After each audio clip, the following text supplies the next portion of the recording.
പരീക്ഷാ കേന്ദ്രത്തിലേക്ക് കൊണ്ടുപോകേണ്ട ഡോക്യുമെന്റ്സ് ഒക്കെ ഇതിനോടകം തന്നെ റെഡിയാക്കി വെച്ചിട്ടുണ്ടാകും എന്ന് വിശ്വസിക്കുന്നു.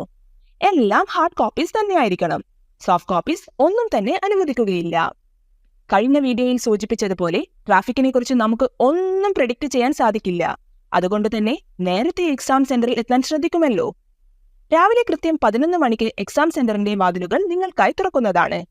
എക്സാം ഹാളിലേക്ക് പ്രവേശിക്കുന്നതിന് മുമ്പായി എക്സാം സെന്റർ കവാടത്തിൽ സെക്യൂരിറ്റി സ്റ്റാഫ് ഫ്രിസ്കിംഗ് നടത്തുന്നതാണ്. ഒരു സെന്ററിൽ തന്നെ ഒരുപാട് കാൻഡിഡേറ്റ്സ് ഉണ്ടാകും.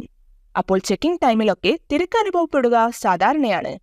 അതിലുപരി നല്ല വെയിലുമുണ്ട്. അതുകൊണ്ട് തന്നെ ഒരുപാട് നേരം ക്യൂ നിൽക്കാതെ എത്രയും പെട്ടെന്ന് ചെക്കിംഗ് ഒക്കെ പൂർത്തീകരിക്കാനും നേരത്തെ സെന്ററിനകത്ത് പ്രവേശിക്കാനും നേരത്തെ എത്തുന്നത് നിങ്ങളെ സഹായിക്കും. വൈകി എത്തിയാൽ പാനിക് ആവാനും സാധ്യത കൂടുതലാണ്. വളരെ റിലാക്സ്ഡ് ആയിരിക്കണം നിങ്ങൾ പരീക്ഷയ്ക്കായി പ്രവേശിക്കുന്നത്. കൃത്യം 1:30 മണിക്ക് എക്സാം സെന്റർ ഗേറ്റ് ക്ലോസ് ചെയ്യുന്നതാണ്. മുമ്പ് സൂചിപ്പിച്ചതുപോലെ ട്രാൻസ്പെറന്റ് വാട്ടർ ബോട്ടിലിൽ വെള്ളം കരുതാൻ മറക്കരുത്. ഭക്ഷണ സാധനങ്ങൾ ഒന്നും തന്നെ സെന്ററിനകത്ത് അനുവദിക്കുകയില്ല. പരീക്ഷ 5 മണി വരെ ആയതുകൊണ്ട് ആവശ്യത്തിന് ഭക്ഷണം കഴിച്ചു വേണം സെന്ററിനകത്ത് പ്രവേശിക്കാൻ. പ്രമേഹ രോഗം ഉണ്ടെന്ന തെളിവുണ്ടെങ്കിൽ മുൻകൂട്ടി അനുമതി വാങ്ങി പഴങ്ങൾ, ഷുഗർ ടാബ്ലറ്റ് എന്നിവ കൊണ്ടുപോകാവുന്നതാണ്. അല്ലാത്ത പക്ഷം ഒരു ഭക്ഷണവും സെന്ററിനകത്ത് അനുവദിക്കുകയില്ല. ഉത്തരങ്ങൾ മാർക്ക് ചെയ്യാനുള്ള ബോൾ പെൻ ഇൻവിജിലേറ്റർ നിങ്ങൾക്ക് നൽകുന്നതാണ്. Stationery items, calculator, geometry box, exam pad അങ്ങനെ ഒന്നും തന്നെ പരീക്ഷാ സെന്ററിനകത്ത് കയറ്റുകയില്ല. പരീക്ഷാ ഹാളിൽ നിങ്ങളുടെ റോൾ നമ്പർ എഴുതിയ സീറ്റിൽ ഇരിക്കുക.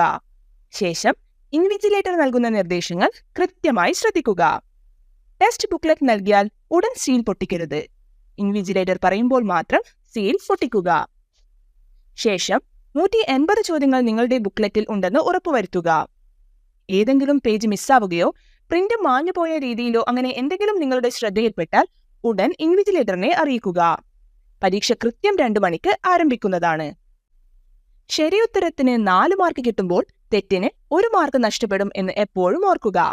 കിട്ടിയ മാർക്ക് നഷ്ടപ്പെടുന്നതിലും നല്ലത് ഉറപ്പില്ലാത്ത ചോദ്യങ്ങൾ വിട്ടുകളയുന്നതാണ്. ഒരിക്കൽ ഉത്തരം അടയാളപ്പെടുത്തിയാൽ പിന്നെ അത് തിരുത്താനാവില്ല എന്നുകൂടി ഓർക്കുക. ഒറിജിനൽ, ഓഫീസ് കോപ്പി എന്നിങ്ങനെ OMRന് 2 ഭാഗങ്ങളുണ്ട്. നിങ്ങൾ ഒറിജിനലിലാണ് ഉത്തരം മാർക്ക് ചെയ്യേണ്ടത്. ഈ 2 ഷീറ്റും നിങ്ങൾ വേർപെടുത്തരുത്. പരീക്ഷയ്ക്ക് ശേഷം അഡ്മിറ്റ് കാർഡ് ഇൻവിജിലേറ്ററിനെ ഏൽപ്പിക്കണം. അതുപോലെ അറ്റൻഡൻസ് ഷീറ്റ് തുടക്കവും അവസാനവും സമയം എഴുതി ഒപ്പിടേണ്ടതാണ്. കൃത്യം 5 മണിക്ക് പരീക്ഷ അവസാനിക്കും.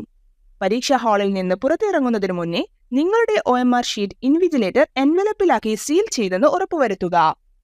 അപ്പോൾ മിടുക്കരായി ആത്മവിശ്വാസത്തോടെ പരീക്ഷയെ നേരിടുക. All the best.